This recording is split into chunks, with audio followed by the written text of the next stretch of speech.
Podcasts are dead. I'm your host, Rio Peterson. I gave it that title because, like many things in my life, I got started when it was too late and no longer relevant. Podcasts, I don't know if people are still listening to these. It seems they are, but I wanted to do this. I've done plenty of videos like this on my other channel. I have a couple other channels if you want to check that out. One is called This Guy Needs a Job, and the other is called Riho Games or whatever, which is a gaming channel that I do where I post Twitch streams, and the other one is just a variety channel. This Guy Needs a Job. I've been having a lot of fun on there. But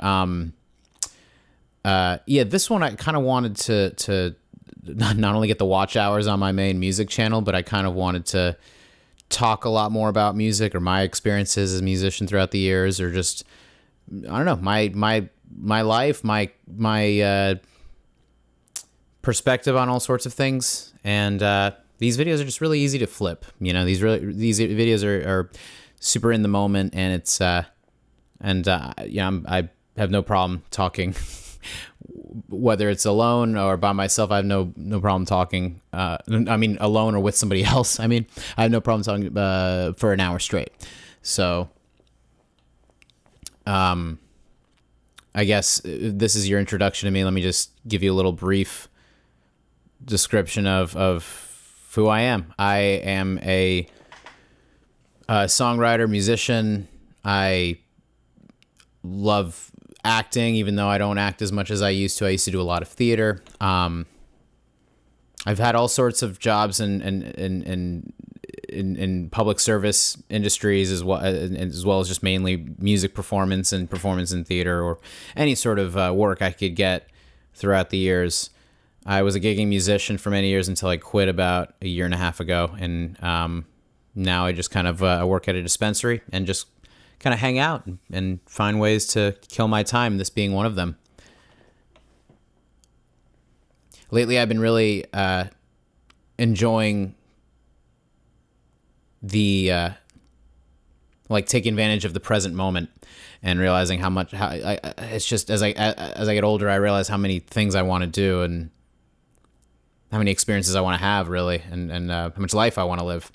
That I'm excited lately, and I'm really happy that I'm in a place where I just kind of want to keep doing whatever it is I'm doing, and just not stop. Because if I don't have something, what I was thinking about earlier today is, if I don't have something to look forward to, and if I don't have like some sort of big project or a lot of miniature projects going on, if I don't have something to kind of put my attention to and focus on, then I really start to get kind of restless and just frustrated, and I don't want to rely on other people for the entertainment or the enjoyment of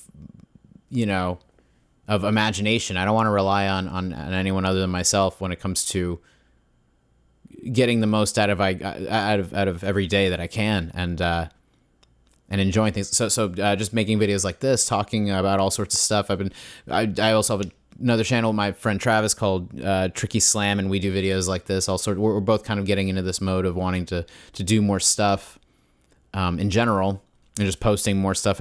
My only thing, though, not only my fear of success or fear of like what attention can bring nowadays, that not only has that kind of been a big part of why I don't post often, as well as like the fact that I can't stand what social media has done to society. So posting online, I know that that's the job now for all artists and creators and all that, but it's kind of it grows. It starts to become kind of exhausting. However, what Travis and I were talking about recently, what we've realized is it's just the posting itself, and how it can be something small, and how it doesn't have. You don't have to put. It's weird how less effort in the individual projects or videos themselves. It's like not as much about that kind of effort. It's about the how often you can it's about the output, really. It's all about the output, and I've been loving that. I can put pressure on myself, and I go hard at things very much, and then I'll kind of like stop when I feel like I'm just getting kind of annoyed by it, which is, that's on me, I guess, obviously. But what slows me down is how much I end up doing a lot of it myself and by myself. But these these types of videos where I could just kind of like jump on the desk and talk into a microphone. These are really easy to get going, but I always, I find it not hard to stay consistent, but I find it hard to, like I was posting a lot of vlogs on my other channel, This Guy Needs a Job, and then I stopped just because I got sick of carrying the camera around. I'm going to start doing that more because I got like a mount for my phone, like a little, tripod slash, just mount that you can kind of use. Anyway, I don't know why I'm talking about this, but what I mean is I'm getting really into chucking things out, but in my own way. Even if I am going to be making a bunch of videos and making a bunch of kind of easily thrown together clips or whatever, even that I still want to do it. I want to have some sort of originality with it, or at least try to. When I was posting on my other channel, I was doing videos similar to this, but it got to a point where I was posting like every little thing that came across my mind, to the point of like just kind of I don't want to say like going off the deep end or whatever, but I felt myself kind of like just revealing way too much, or opening up that Pandora's box a little too much, I suppose. So I feel a lot differently about how I approach these things now, or I want to be not even more cautious, but I want to be very sure that anything that I share on here is as an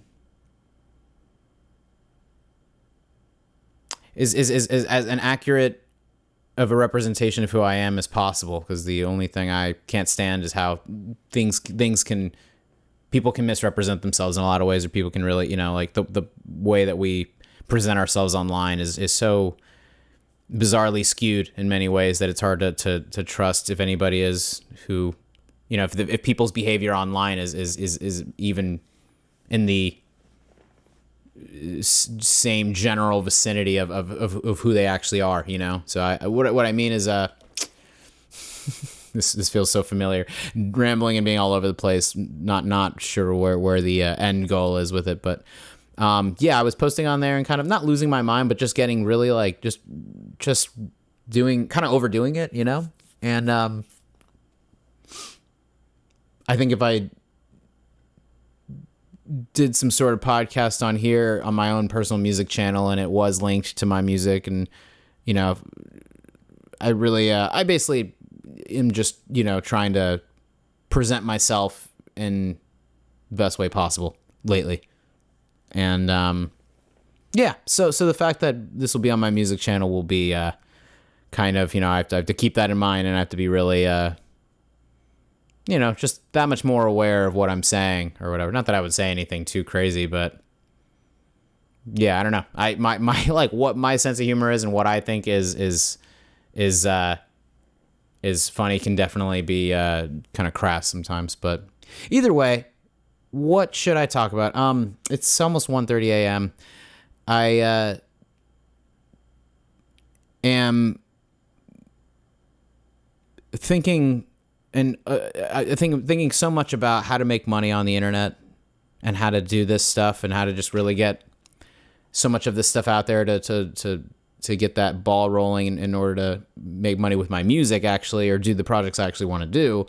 And that's kind of taken over my mind a lot lately. Like and oddly enough, like when I have this consistent something shooting a video or whatever, that just gives me, like I was saying earlier, gives me something to look forward to, and makes me really just makes me really happy. Making stuff makes me happy, and putting my mind towards things. I've realized I really need distraction. Like I always want distraction, and I always want things to kind of take my mind off of my own life, and the best way I can do that is by just, I don't know, putting my focus on directing and producing things. I've found a lot of solace lately in not not wanting, I just really don't want to be like needy with others anymore. And I don't want to, I had a weird like realization is all thinking like, have I been forcing myself to be social with people? And am I just like kind of meant to be not a YouTuber, but meant to be somebody that shares who they are online and is so like terrible wording. Okay, hold on. Let me take that back. I sometimes force myself to be with others and force myself to be with people because I don't want to feel lonely, or I don't want to feel like I'm going to lose my mind if I am alone. But oddly enough, I am really like unnecessarily content being by myself. And I think that's because when I'm by myself and I'm not being interrupted and I can really just focus on what I'm doing, is when I'm happiest, when I can focus on playing music or writing songs or anything, working on videos. I really love my alone time so much and love being by myself that I'm kind of just in the weirdest way enjoying holding myself up in here and just like not being around others, not forcing myself to be around others for there's all sorts of reasons. Like, of course, I want companionship and want like a girlfriend again eventually, and all sorts of there's like all sorts of things that I want from others, but I don't want to rely on the potential of those things when I'm by myself. There's a guarantee that I can find happiness and find joy in whatever I'm exploring within myself and with my own introspection or whatever. Like the infinite, amount of what our imaginations are able to do when we are by ourselves, or just when we are putting that focus on certain ideas or certain philosophies and things that we want to do in life, as opposed to people, and I love, despite like how misanthropic I can come off in a lot of ways, I actually do love people and I love spending time with others. I am just permanently exhausted from the unpredictability of how other people handle social situations through our devices. I'm the worst kind of person to like I have no problem with people not texting me back right away, but I overthink the shit out of that stuff if they don't, and I used to, at least. Now I'm no joke, like in a place of like I want to keep my distance from my phone as much as possible, and I don't want to. I don't want to be like so. Like I don't want to need others to bring me satisfaction or like happiness or fun. Really, that's what I've realized is like I have the most fun when I'm by myself, and I have the most just the most wonderful time. Some of my favorite times ever have been when I was like drunk, stoned, or both, and just like by myself watching movies or listening to music or whatever. When it was me and just one other person, like less people the better, kind of for me. Because of that, like how intimate, it's more intimate,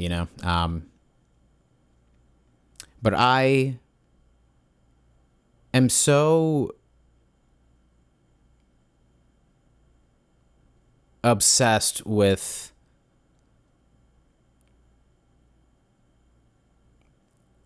just really channeling a lot of my I want to channel all of my energy into things like that I can guarantee will get done as long as I'm, as long as I am showing up for it, and as long as I have things like the camera and the microphone to help me do what I want to do, With others, it's a risk. You might or might not enjoy the time with them. With myself, I can always guarantee that I will be in a place of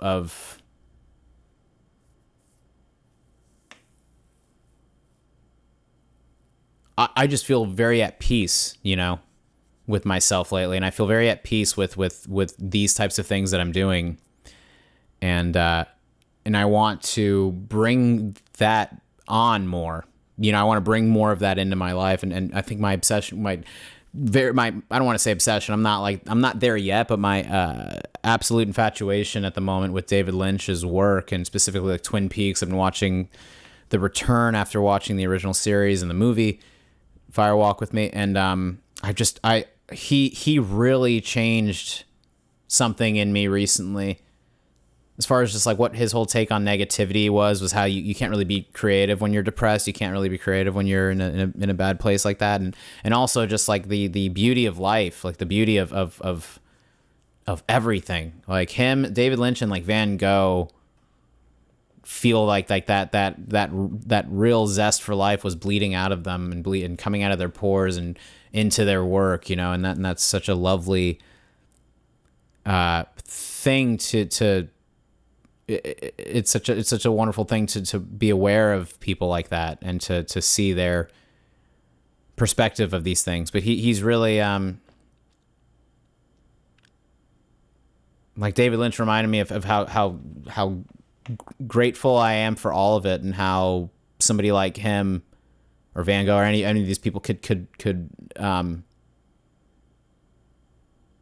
thank God that these people exist to make me feel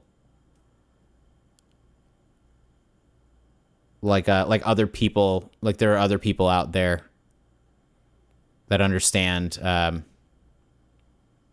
importance of all these things, and that's the beauty of art. That's the beauty of all these. Like, my God, human beings are really capable of some of the most beautiful and horrifying things I've ever experienced, or that I've ever witnessed, and I'm wanting to be in a place of loving,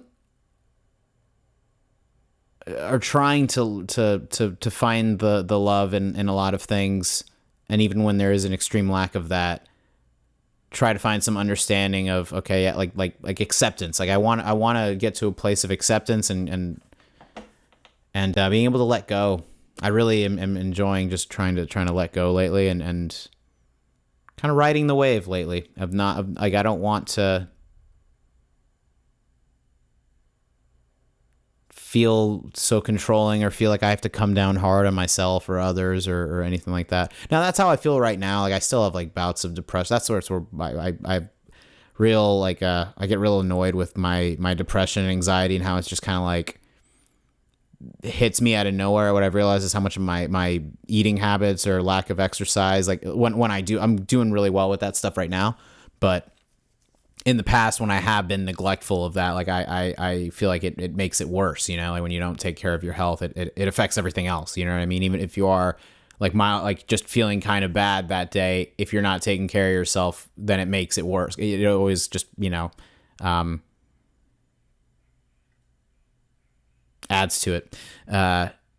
So yeah, I feel an appreciation for my boredom lately. And I really love any time that I'm not feeling absolutely miserable right now. Anytime I don't feel extreme misery and extremely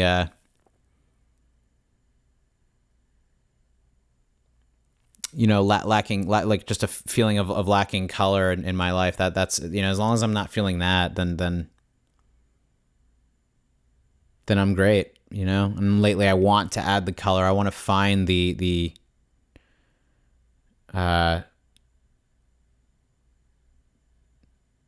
lovely like idiosyncrasies of life, or the in-betweens that only my imagination could open me up to.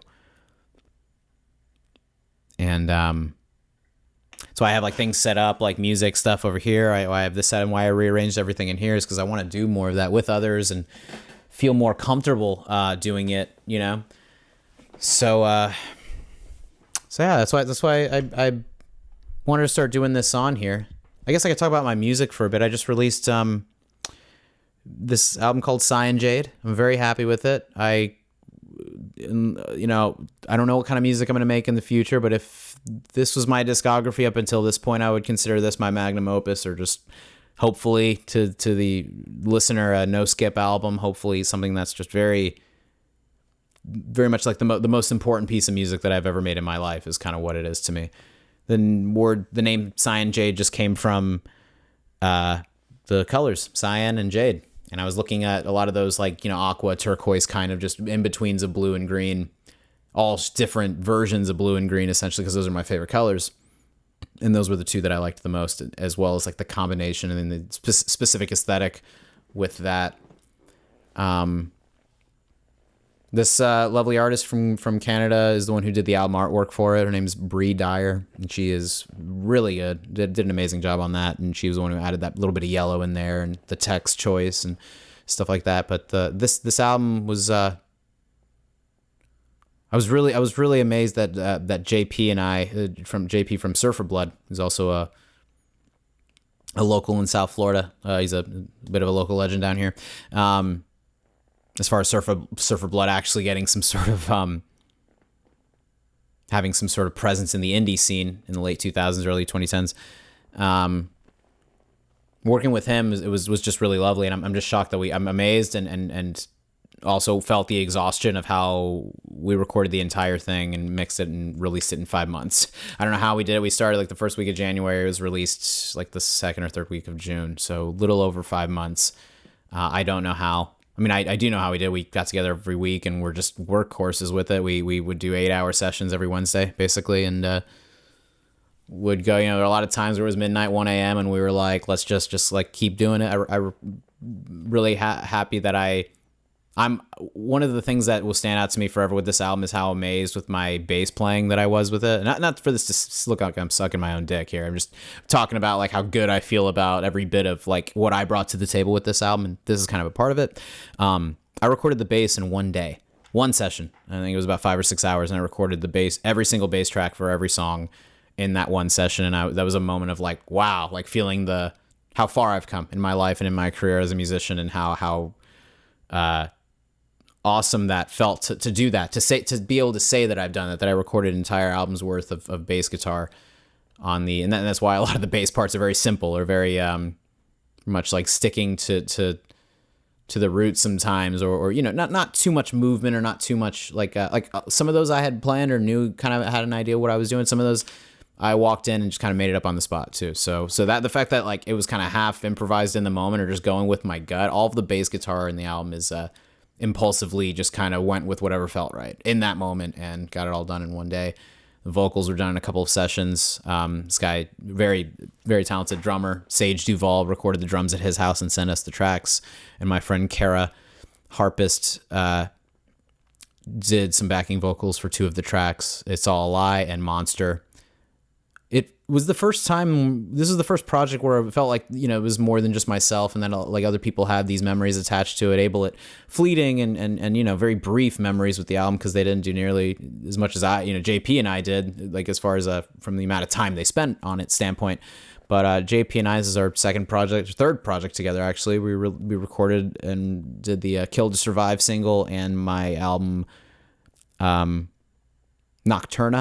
Took me a second to fucking remember that.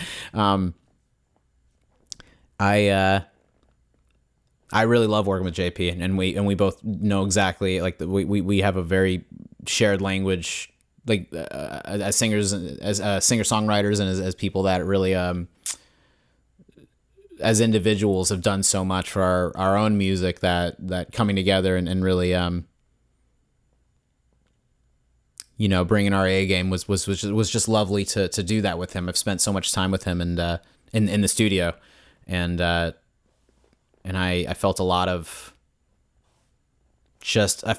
joy in being in a flow state with him and being in a flow state myself, and like finishing up some of these songs as we started recording the album in general. Like some of them weren't even finished, and I had to like really get on the ball with that. And you know, I never really sweat finishing songs. I feel like I almost work under procrastination best, because then I don't have time to think and I just have to go. So this is where I do everything so impulsively, or very much like in a, you know,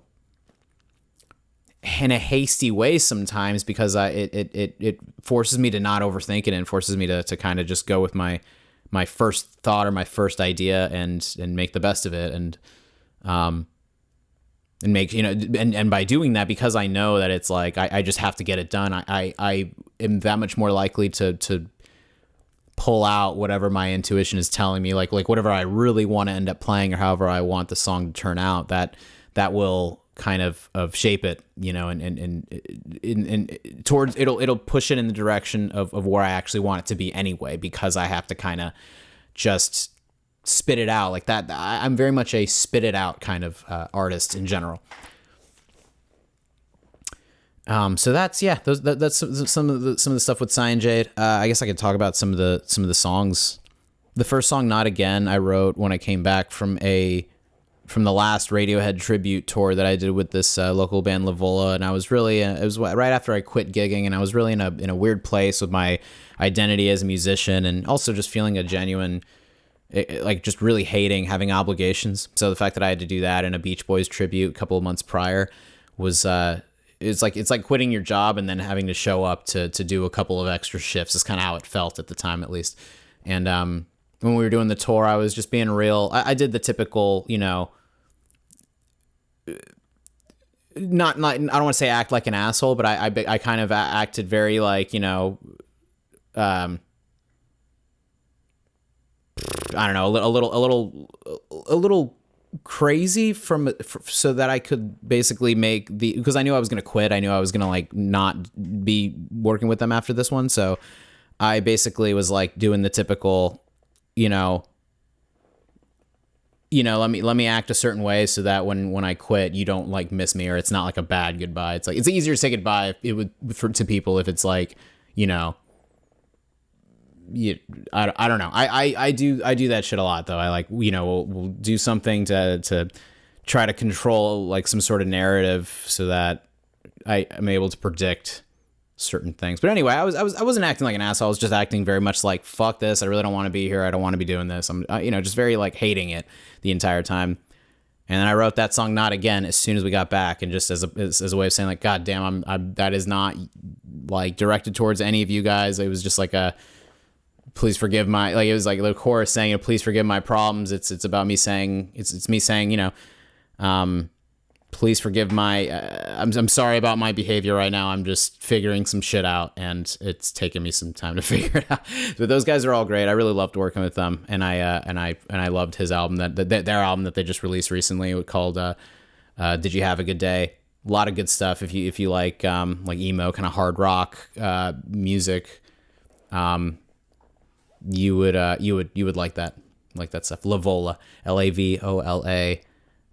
Julian and all those guys are lovely people. I'm gonna miss playing with them, but I am not gonna miss having the obligations and having to learn songs, I really am just not wanting to be a part of anybody else's projects as well. Not at the moment. I'm doing my own thing, or even if I'm doing it collaboration with other people, I'm gonna be, I have to be like very much in a place of being able to direct it in some way, instead of being somebody else's hired gun, So I work best when I'm the captain of the ship, but I also hate being the captain of the ship sometimes. Like, I'm a leader, and I'm a natural, like, just have no problem like taking on that kind of role. However, I hate that I always feel like I am the one taking that role, and so sometimes it is nice being somebody's hired gun.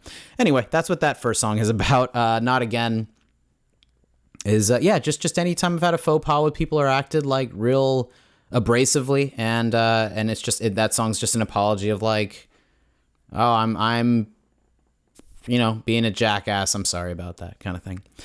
The second song, It's All a Lie, is about the fact that my online persona, or like the way that I present myself with things like this, with videos, or with my, I don't know, just like the whole attitude that I have online, how it's all bullshit.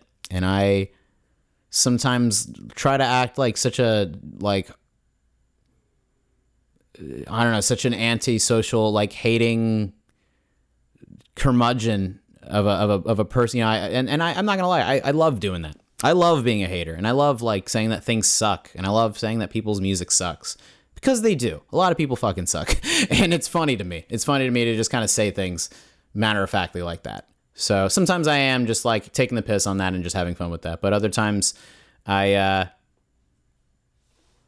feel like I felt like I was overdoing that for a while, and felt so,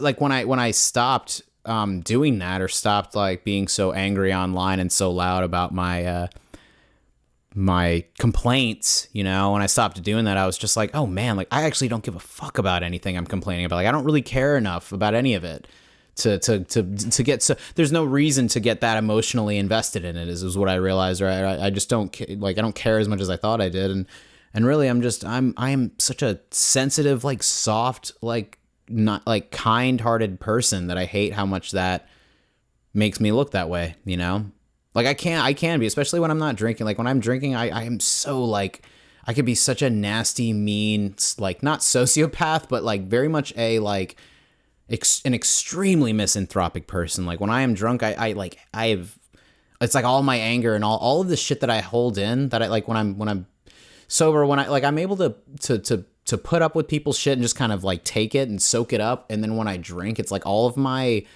the negative energy that others have that I've felt that others have put on me, or the energy suckers that have like kind of made me a sour, bitter person. It's like all of that resentment comes out suddenly when I drink, and not always. I just mean when I am. It's like when I'm drunk and I'm not in a great mood, and then something triggers my anger, and then it like escalates from there. Like I can be a very angry drunk, and I could also be a really fun, chill person when I'm drinking too. Like it just depends. For me, it depends on my mood. A lot of times my mood isn't great, so that's why I don't really drink anymore as much as I was. So yeah, it's all a lie is about how I'm full of shit, man. I'm not. That is a part of me, but not entirely who I am, and not anything. It's not anything. Like I've found so much content. Like I've felt so content lately with how I've just been thinking, I don't know, that's not me. And it's like, it's just just because it's a part of who I am doesn't mean that it's entire. It's like the whole thing, and it doesn't represent who I am today. And it doesn't even represent who I was in that moment. And it doesn't matter, like it's funny how little any of these things actually mean to anyone else other than ourselves, So, yeah, it's all a lie. Monster is about, that one's pretty obvious. It's about my genuine hatred and resentment for the music industry, and how disgusting it's all been. How all industries are now real bad, as far as not even they're greedy, just trying to make money kind of, approach that people can have to it. But how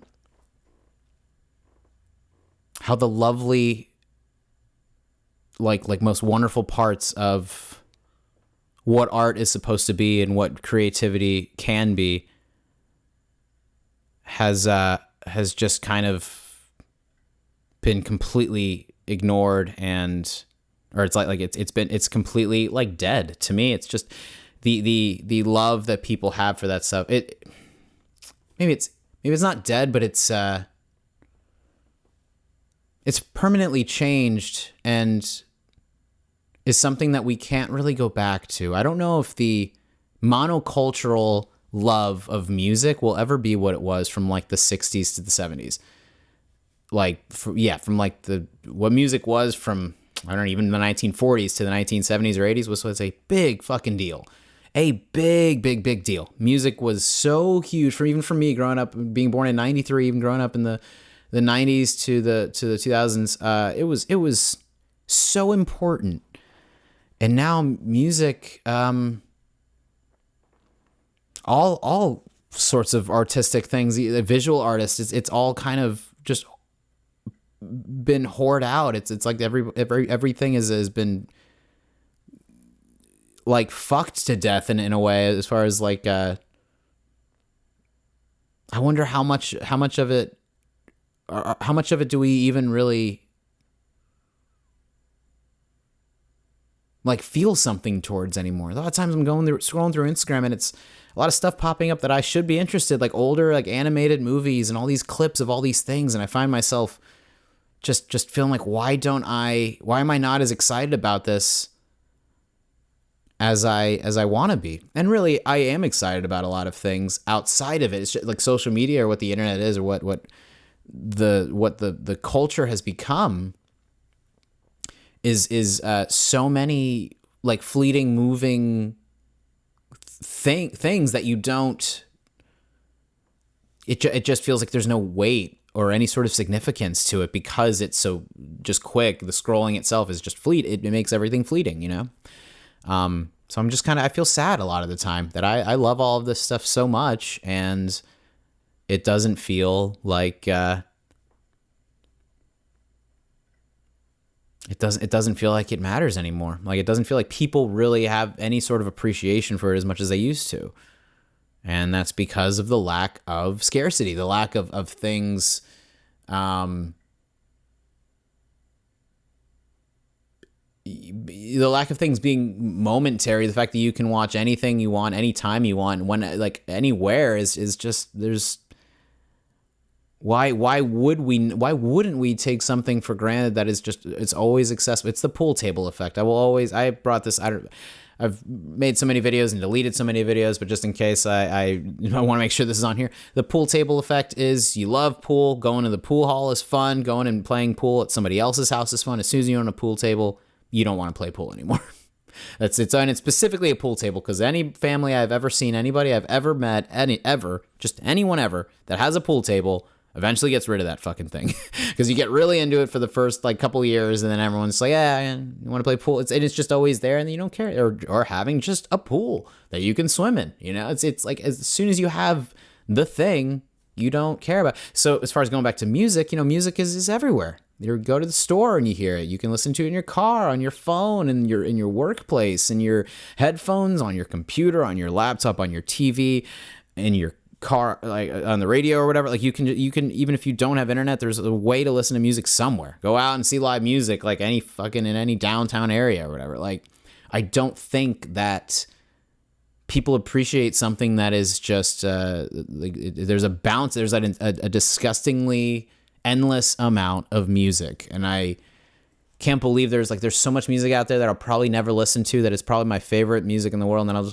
I'll never know where to find it or know who it is, you know, because there's just too much of it. So like with music, yeah, I don't know if people appreciate it anymore. I'm sad that something that I've dedicated a lot of my life to, that I am absolutely obsessed with, is basically slowly becoming a thing of the past for me. And the industries and the modern culture of how it all is just absolutely ruined it. It absolutely like murdered it. And we are beyond the point of it having been buried. To me at least, you know, I don't know, you know, I don't know if people feel the way they used to about music, but I don't see it. You know, I see music as like it's a meme, or it's a joke now to a lot of people, as far as like what songs actually become popular. People always still love music, but it's something's changed with the culture ever since social media overtook every bit of media and entertainment that we are aware of. And that's I'm not a fan of that. I'm not a fan of how it's been forever changed. Monster, that's what that song is about. What's the next one? Running from the World. That's just a fun hit. It's not really about anything. I guess I wanted to make a song that was about me being a narrator for somebody else. A lot of my songs are too much in the first person perspective. So with this one, I wanted to use the word she. Like, I love Paul McCartney and a lot of other artists, you know, saying like, oh, she does this. Like, I do want to start singing about women more. I love women. I love like just the vibe that they bring, you know, and just like telling female stories, telling stories for all, you know, telling the stories of all sorts of other people is something that I definitely want to try to do more with my music. However, I write best from my own perspective, you know, but I loved the idea of running from the world being about, I don't know. Basically, the words came from just how the song made me feel, I guess. But the story of like a kind of a woman that you can't really catch. She's like, it's literally, yeah, like if it had to give it meaning, it's about a woman who's this free spirited, just like a bird that can't be caged, that you're just infatuated with, but you just know like that she's not going to stick around, that her life's too busy, and that she's got too much going on for you, and how that only makes you want them more, kind of thing like that. That's such a fascinating part of romance to me, is the way where people are in their lives, and sometimes how that just simply affects whether you can keep relationships with people, or if things can be continuous in that way. So that's kind of what that song was, the idea of that song, at least. And it just, I don't know, it just felt right. Felt like that was a perfect theme to go along with an 80s vibe like that song. So that was fun. Two Bodies is the next one. That is just inspired by my love of Massive Attack and kind of trip hop music, like Portishead kind of thing going on. It's very Radiohead influenced, obviously, too, but like very influenced by Wolf at the Door, I think that song is, off of oh my god, I forget the fucking, oh my god, what the fuck is that album called? Hail to the Thief? Yes, that song off of that, it's definitely inspired by that kind of 90s hybrid of rock and electronica kind of thing. And it's just about it's basically about having sex, obviously, but it's also about the like how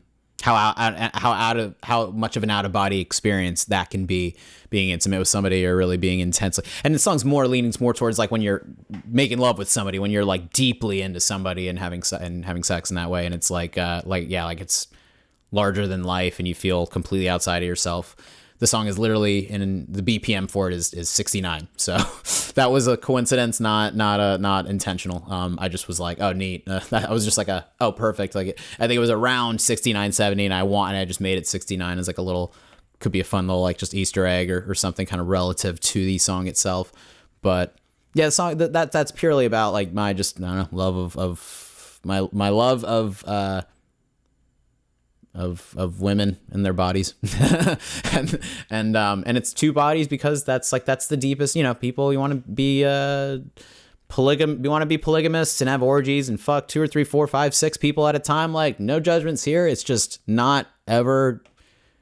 I've been a one-on-one person my whole life. I'm just there's something about just two people and two people alone exchanging energy like that in such an intense way that like nothing matches that. Nothing at all matches that feeling when like death doesn't exist, the universe doesn't exist, you're not a person anymore. You feel like, I mean, women make men feel like gods in that way, or you feel like you're getting, like the fucking 9 Inch Nails line from Closer, you bring me closer to God. That is like a perfect description of how that shit feels, So that was kind of my, wanting to just write. I've written so many songs about heartbreak and about like jaded people breaking up and shit not working out, shit, that I wanted to make something about the intensity of love and the intensity of togetherness.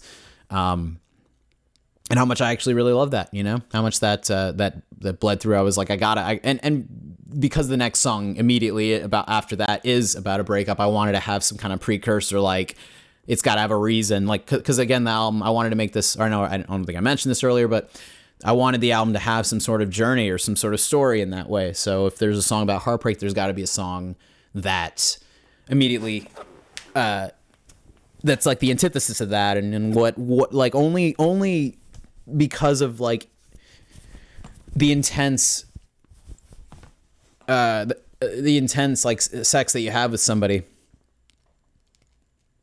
like the more intense and the more you are in love with somebody, the harder the harder the breakup is, So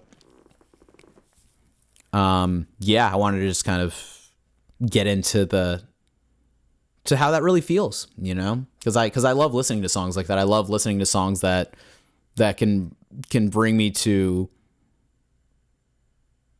some sort of mood like that, unprovoked, like when a song is just like, well, like anytime you throw on Closer by 9 Inch Nails, it's literally going to make you just like it's like the horniest song in the world, you know. It's funny how music can bring you to a place like that. I find that very interesting. So yeah, that song is That Night We Fell. I would have to say is so far, I think, is my favorite of my own, my favorite and my best breakup song that I have ever made so far.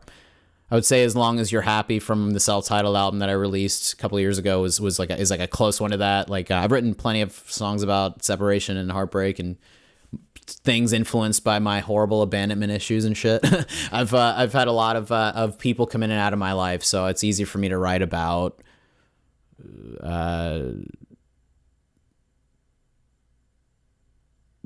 bridges being burned and things falling apart. So that night we fell apart in that way, is kind of what that's about.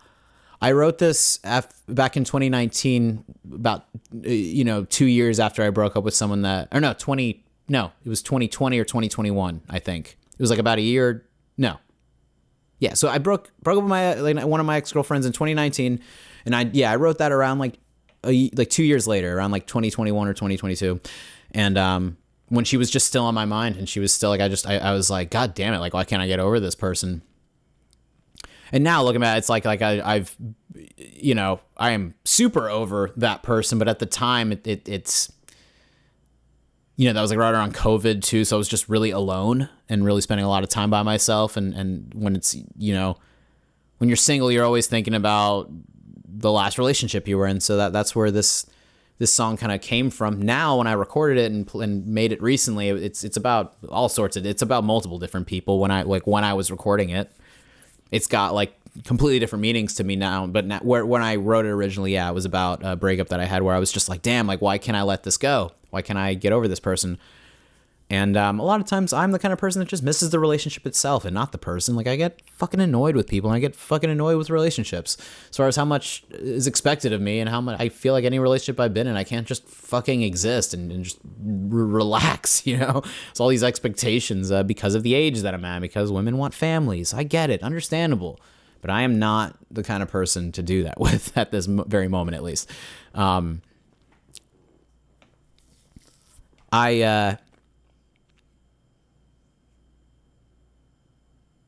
I really love how that song turned out. The heavy 808 bass on the choruses, really, like every time that hits, when I'm listening to it on a good speaker system with a good subwoofer, like, I love how the production turned out on That Night We Fell. I love how all the synths, and that was a lot of like hours and hours of just spending time right here at this very desk by myself on Logic and just exploring the sounds and manipulating them and doing a bunch of different things with them. To some extent, I mean, a lot of them are just like I like the sound and I just pick it. That's where my approach is with Logic. Sometimes I manipulate them a lot. Sometimes the sound itself is perfect and it doesn't need to be tweaked in any way. So I was just sitting here on the computer on the software and messing with I had the piano track first and then laid all that stuff over the piano track. Recorded the piano at Succulent Sound Studios, as opposed to everything else was recorded with Shade Tree. That's the studio that JP runs.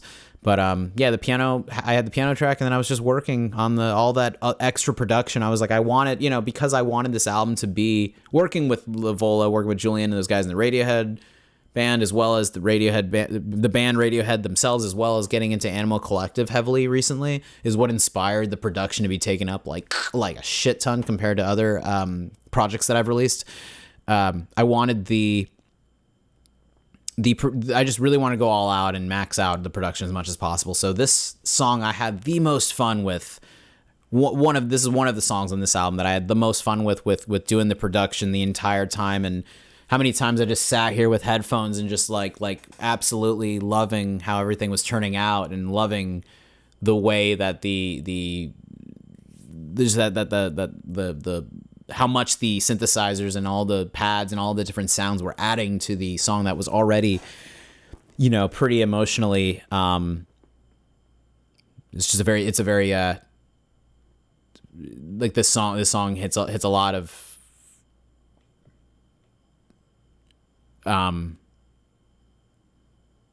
it hit its deep for me, like the meaning of it and just the way that the song feels. It was already hitting deep for me. That adding all of those extra things onto it only brought it up.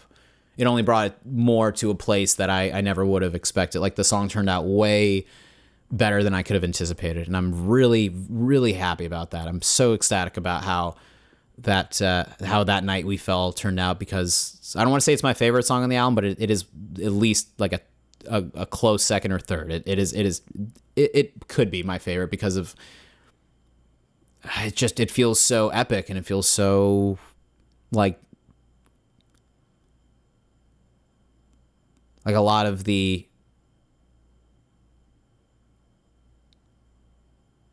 it felt like a lot of the shit that I went through emotionally with different relationships and with friendships. Like now that song has a lot of different meanings for me with friends that I've had to say goodbye to in recent years.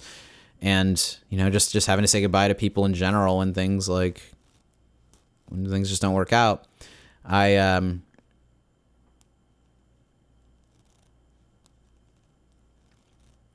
It really felt like the culmination of all those things, the culmination of like all the years of working on music and all the shit that I went through, all the times just being so depressed, like lying in my bed, like taking depression naps and being like so sad for so many years, whether that was because of relationships or not, just things with myself. It felt like so much of that was pouring out into that song. And it's really, really meaningful to me because of how much the final product mirrored exactly what was in my head. That song is exactly what I wanted it to be. Every bit of it, every second of it is exactly what I wanted. So that night we fell. Yeah, I really, really loved how that was in the end. Next song is Just a Fool. That song I think was I wrote that when I was in my most recent relationship about, I don't know, now that would be about 2 or 3 years ago now or whatever. Around 2 years ago I wrote I wrote Just a Fool, and that was when I was obviously I was saying earlier I have a problem with being an asshole can be super funny sometimes, or I'm just being an asshole sometimes. And that's what that is. It's just like the line, "I'm no joker, I'm just a fool," literally means like I'm trying to be funny, but I know I'm just a fucking dickhead sometimes, and just looking like an asshole, looking like a just being immature kind of thing, like looking like an immature shithead, So yeah, that song's it's about. Just something as simple as that. It's sorry that when I try to be fun, a lot of my songs kind of come off as in that way too. Like, oh, sorry for existing, but more so just like I'm so aware of how rough around the edges I can be. I'm so aware of how abrasive in a person I can be that it's just like I'm not sorry that I am this way, but I'm sorry if it bothers you. I'm sorry if it affects you that much, because I'm always just trying to have a conversation or trying to have fun, and I am the kind of person that probably gaslights people without even knowing it. Like I do a lot of things that it's just funny to me, or I'm just being, and I'm not gaslighting everybody. What I mean is like there are times where I'm probably unintentionally doing things without, like, I just don't even realize that I'm doing it because of that.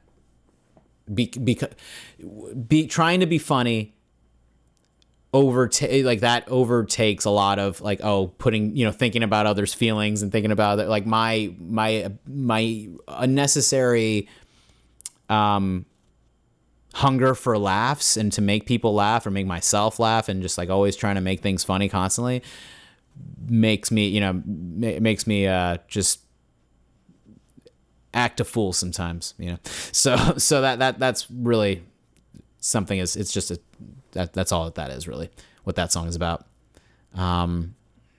What is the next one? You Will Never Get What You Want.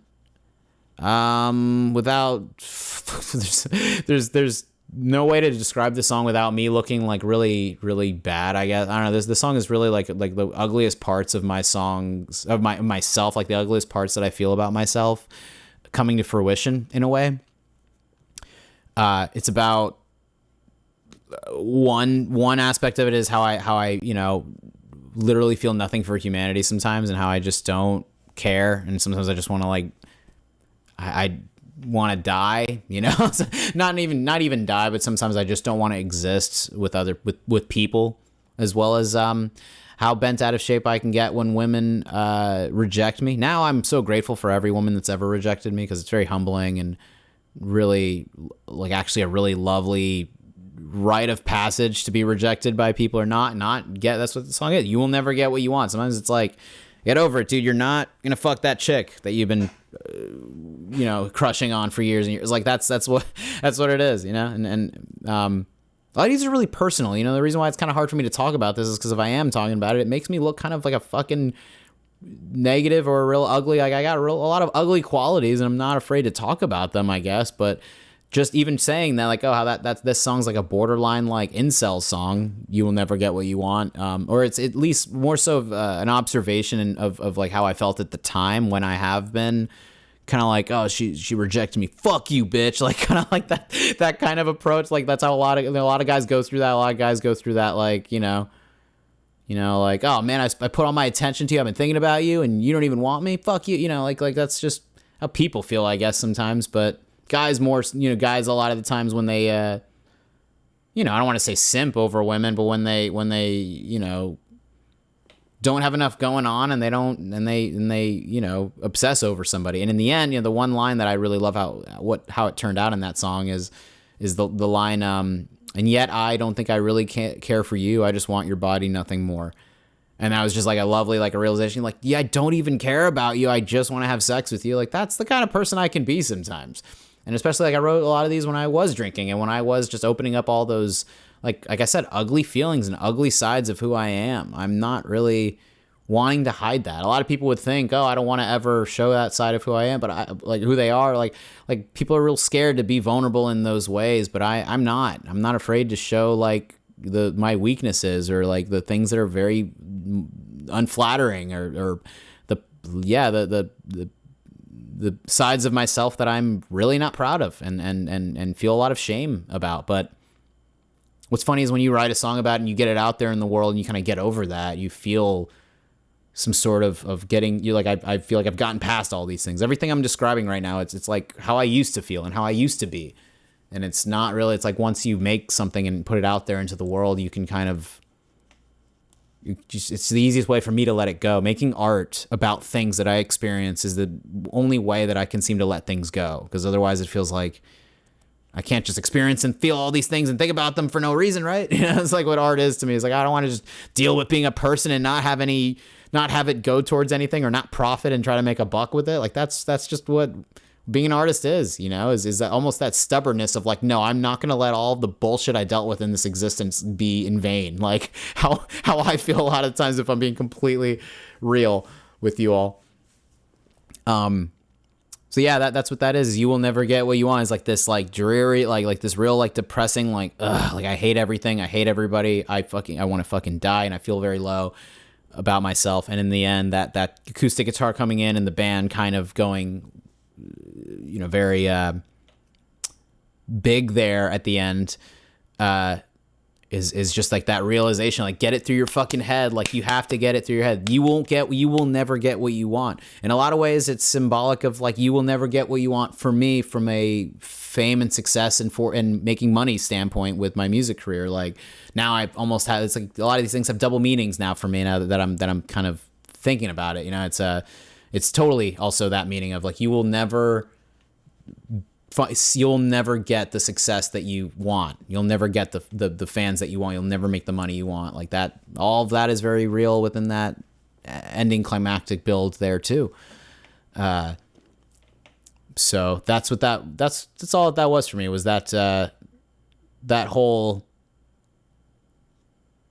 like that song kind of helped me put all these things, it felt like I got a lot of like negative aspects of who I am out of myself through this one song. And I'm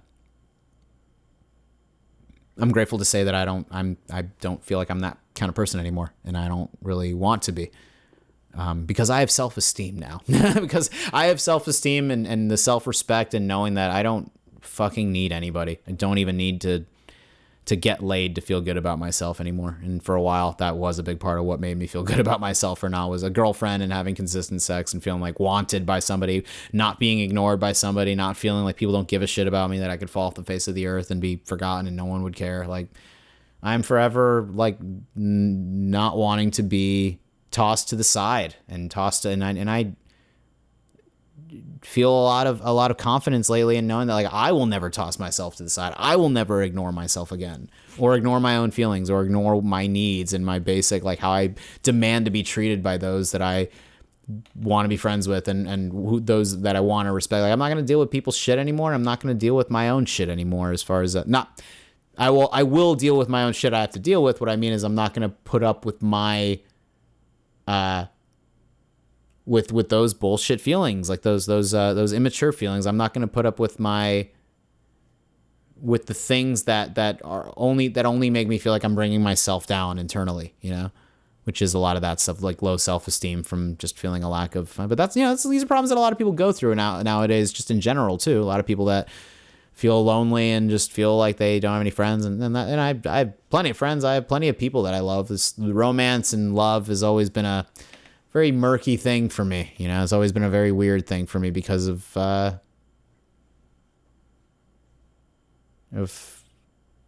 like, I don't know. I love and accept so many people that I've loved and accepted a lot of the wrong people sometimes, or the people that didn't deserve that, or whatever. I'm getting off track here a little bit, but now, what's the next song? Yeah, to wrap that thought up, that song feels like I got a lot of just a lot of my garbage, a lot of the garbage trash that I've like piled up in myself. It felt like a lot of that was coming out in that one song, which is very important for me, and hopefully is relatable to other people that feel very low. It's kind of supposed to be like a listen to it while you're drunk and feeling like shit about yourself kind of song there. So yeah, I hope that people do feel that way. That song was kind of inspired by, I think the band is called Low, and the song's called Lullaby. I found it on this playlist on YouTube called the Songs to Enjoy Your Sadness To, and it's just like a jester looking all like depressed and shit. And the songs on that are fantastic. There's a song by Sigur Rós on there. Fantastic songs on there. So I really loved that playlist. And that song by Low called Lullaby really, like the feeling of that was definitely like inspired that track, as well as like Death Cab for Cutie's earlier shit too, I suppose. Like the guitar work is very influenced by early Death Cab for Cutie, like We Have the Facts and We're Voting Yes, that album. So yeah, moving on. The ninth song, which one is it again? Fucking Shoot 'Em Down / Overtime. I love how that song turned out. How that double track, where it's like a double, you know, 2 songs in one kind of thing. I don't know if there's a name for that, or a term for that. But I love how that turned out so much. The guitar work on it is really cool. I love how dark and depressing it sounds. And my parents, when I showed it to them, they told me that it sounded sounds very,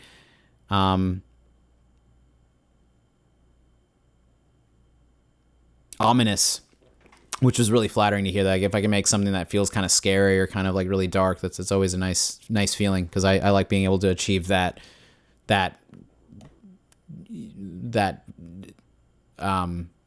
or whatever in that way. The first song, Shoot 'Em Down, the first bit of that is kind of like somewhat of a subtle. It's got a couple of different meanings.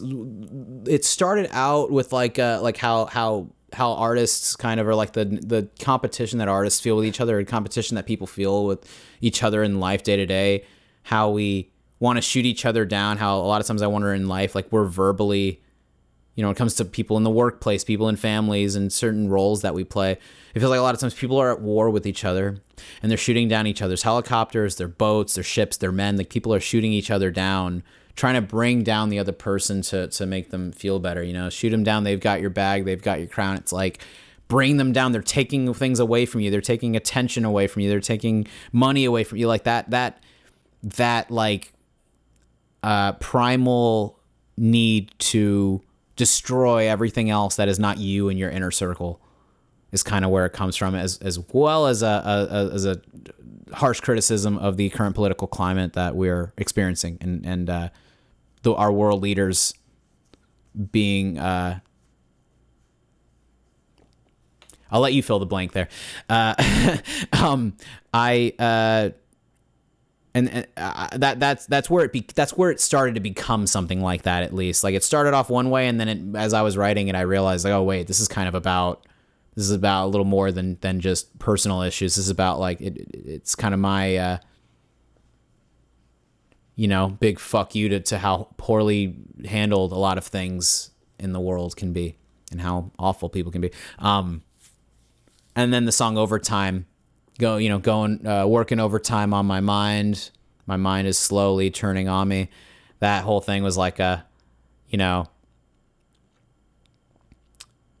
second half of it is kind of what justifies the first half being kind of grim and scary in that way. It's just like this, like, demonic. It's not unlike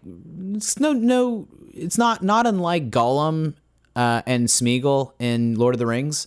It's kind of like this, like, oh, they're coming after us, they're evil, and then it's just like, oh no, I'm just kind of losing my mind a little bit. That's what overtime is. It's like, oh, I'm letting my emotions get the best of me, and maybe I'm getting carried away with the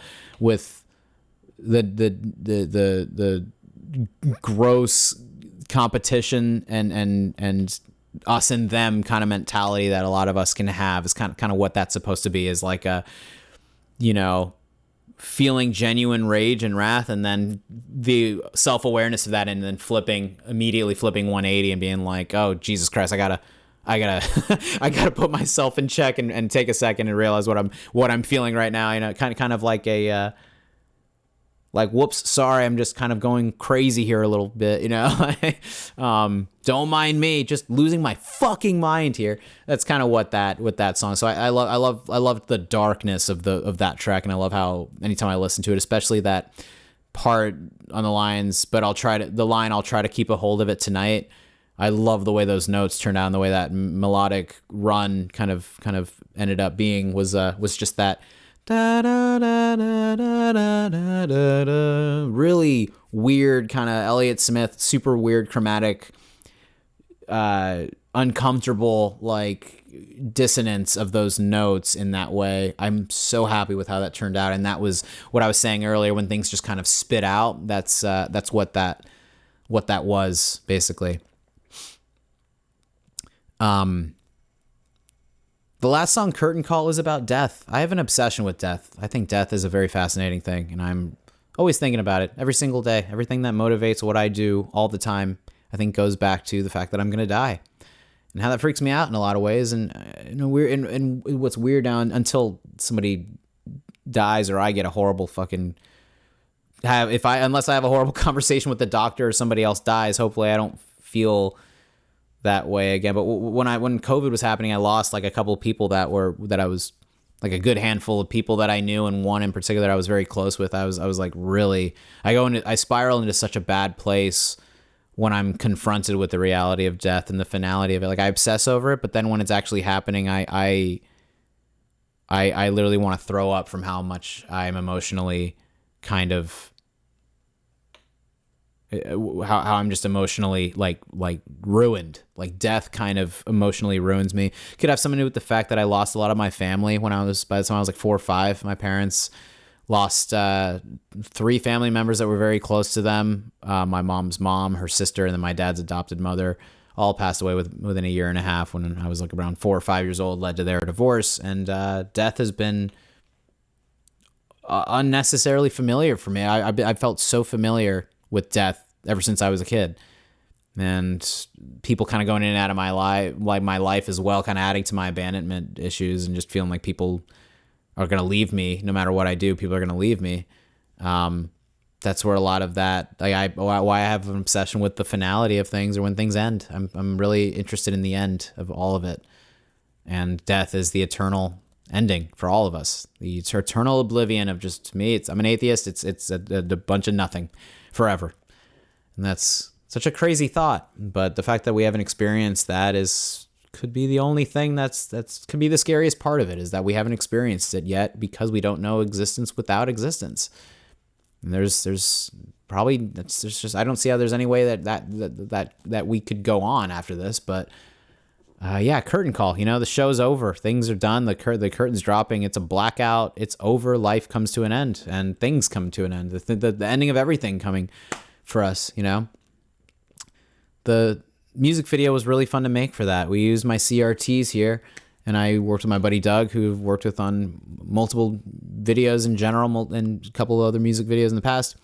And we just shot the 2 CRT TVs, the older television sets, in one shot, and kind of I got footage at the Boynton Beach Mall, which is a local mall around here, and I got a bunch of this footage of looking like this back rooms, like abandoned building kind of thing, abandoned mall kind of thing going on, and it was really cool to add that footage of that in there because it just represented. Originally, that music video was supposed to be for the song "Just a Fool," actually, and then as I was listening to the song "Curtain Call" on the way to the mall, and as I was like. When I was filming that footage, I was just like, this thematic, this fits more with the theme of Curtain Call as far as things dying and things coming to an end.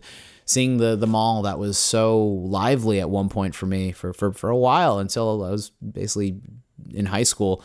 Once like there these like multiple shootings that happened in Boynton Beach, the Boynton Beach Mall, it was forever changed by that, but that felt so fitting for that the end of the life we once knew as millennials, Gen Xers, or whoever, the life that we once knew, and then the things that we probably all took for granted at the time are all now gone forever, or feels like they're gone forever. Hopefully malls make a comeback. Hopefully Blockbuster can start doing their thing again. Like, I would love all of that, but I don't see it happening because modern life is just far too convenient and too comfortable for everybody all the time. That why would we want to break that comfort and convenience for something that might just be nostalgic more than anything, So yeah, the end of youth, the end of life, and everything that we are is what Curtain Call is about. Didn't want to go, the lyrics, waiting for the curtain call, didn't want to leave it all, didn't want to leave without you. As far as how death is a lonely. You're alone when you die.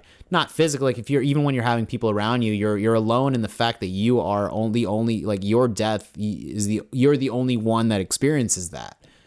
And leaving without you, it's like I don't want to leave without others. You got to wonder if there was a way for everybody to die at the same time, or if we all knew that we were going to die at the same time, would that make people feel differently about how they treat others or about how they live life? I don't know, but the fact that that it's just kind of this mystery of I don't know when I'm just going to be completely like taken away and ripped out of this meat prison, the fact that I have no idea when that's going to happen is absolutely just forever interesting to me. I'm always permanently interested in the death of everything, because everything is death to me, and I think about just the end of all of it all the time. And that's what makes me love now, and love that it's not over yet, and love that I get to live another day and I get to keep experiencing life and enjoy all of the good things. I love Louis C.K.'s bit on life's a pretty good deal. And you get to have sex, you get to eat bacon. Here's all the things that I'm just going to miss when I die. Women, delicious food, amazing art, music, movies, television that makes me grateful for being a human being. Hanging out with friends and smoking weed, playing video games until my eyes hurt. Going to the beach with people that you're not so familiar with, but everyone being half naked adds this like kind of like odd comfort to it. Like the beauty of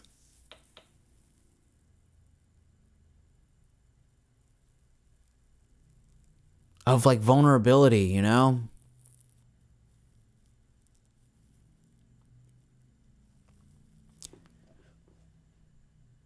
There are just countless things that make life so fucking fantastic, and I guess I am always agitated and really genuinely bent out of shape because of how much of it is just not acknowledged, and how much of it is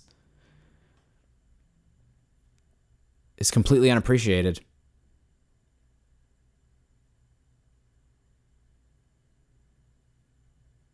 I think people are capable of so much. I think people are capable of a lot of incredible things. And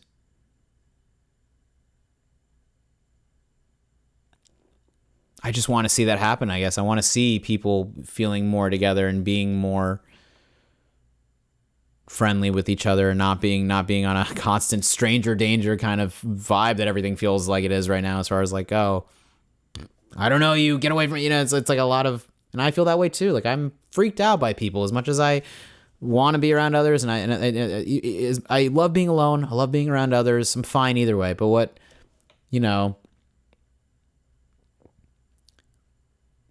what gets to me is how what bothers me the most out of all of it is how we're capable of so much, and we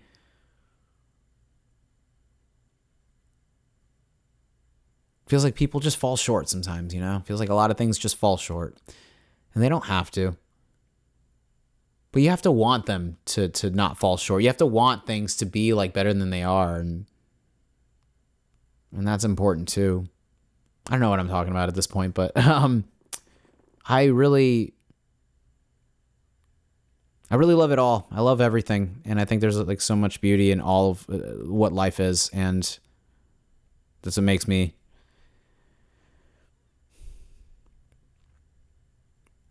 what bothers me is how much of that is not seen or felt or acknowledged, or how much of it is just there. Like, it's like there are all these fruits of love that just need to be picked off the tree, but people are too lazy to even do that. Like, people just don't even want to try, and that's what really frustrates me. So I love a lot about life, and I love a lot of things that are in this existence. And I'm sad that I'm going to have to die someday and say goodbye to everybody, and the party is going to be over. I'm very sad about that, but that's just what it is. I didn't ask to be born, but I also don't have to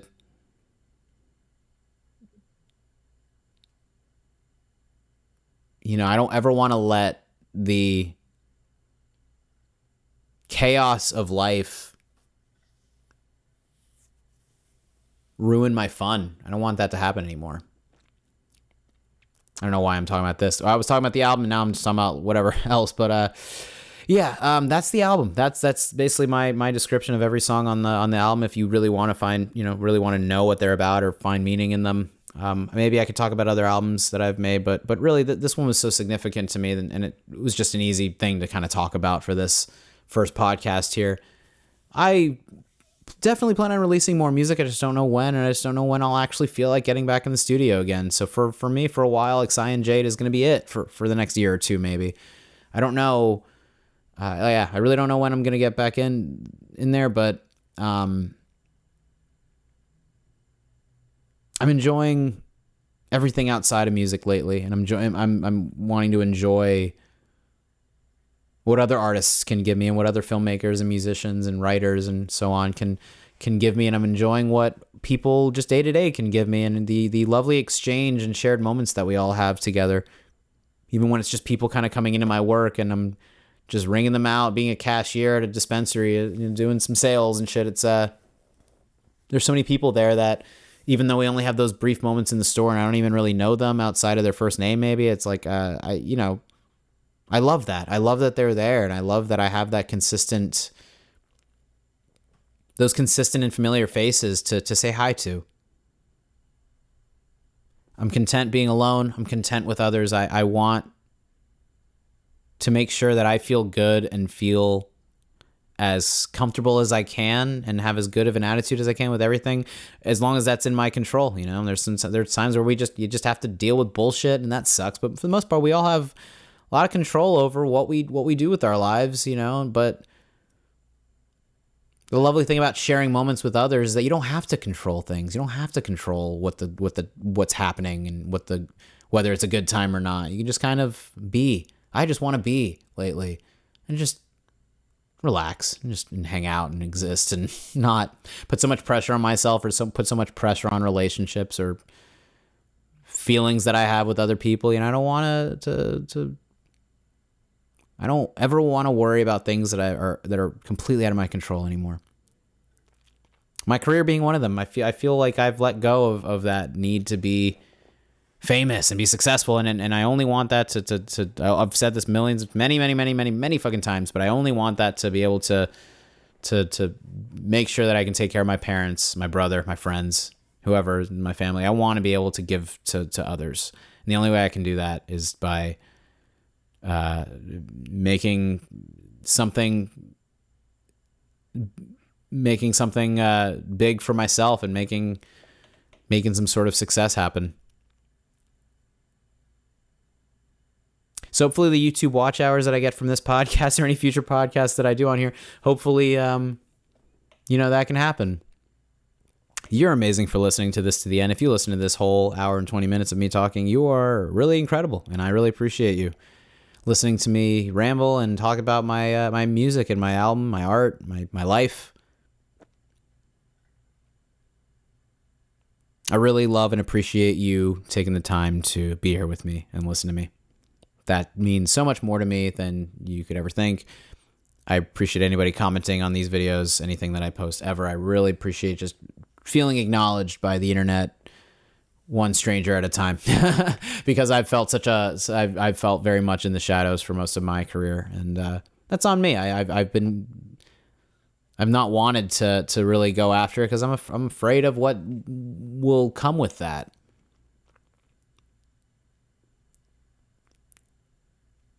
And it's something you can't go back from.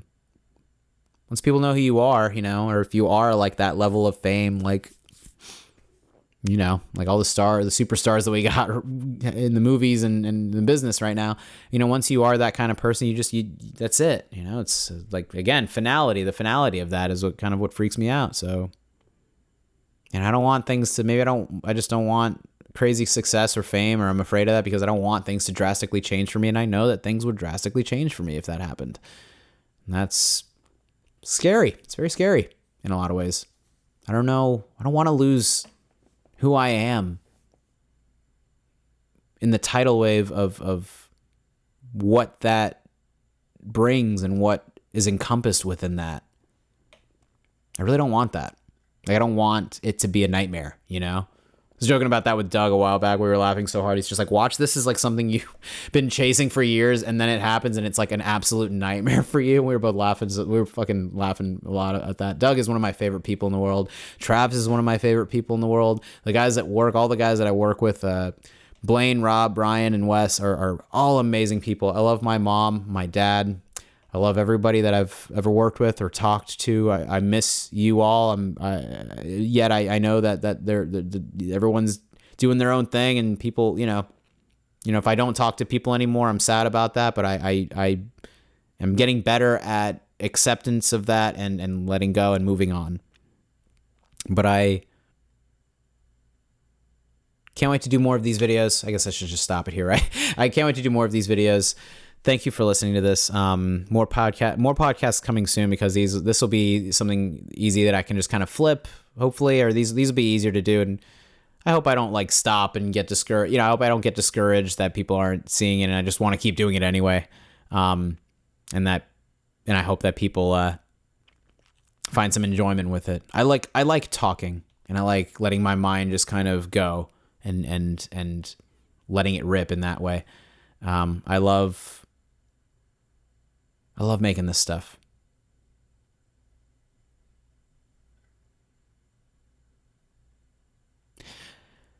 Thank you so much for being here with me. Till next time, I'll see you at the next one.